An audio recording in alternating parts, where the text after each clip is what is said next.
Les vieilles histoires, c'est comme les vieux amis, il faut savoir leur rendre visite de temps en temps. Et cette histoire de la privatisation des autoroutes date du début des années 2000 et on voit aujourd'hui quel fiasco c'est.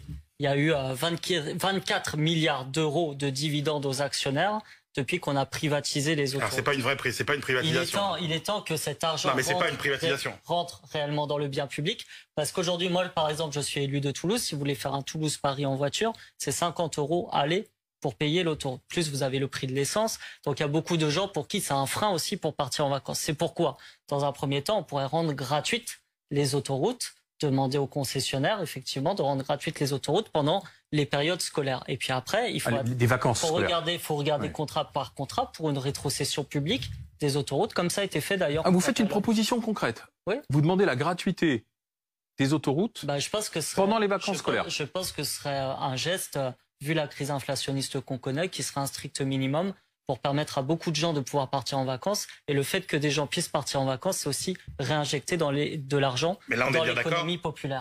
Je pense qu'il y a un constat qui est global. Si vous demandez à tout le monde, en fait, personne n'est satisfait du fait que les autoroutes aient été livrées aux intérêts privés.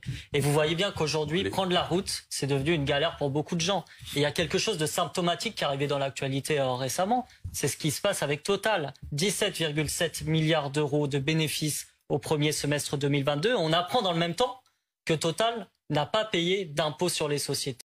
Oui, mais je crois qu'avec le discours de Monsieur Le Chypre qui ressemble peu ou prou au discours du gouvernement, en fait, ça me fait penser à une phrase de De Gaulle qui disait « L'histoire, c'est la rencontre entre un événement et une volonté ». Aujourd'hui, il y a un événement, c'est la crise inflationniste. Et ce qui manque cruellement, c'est la volonté qui fait défaut au gouvernement.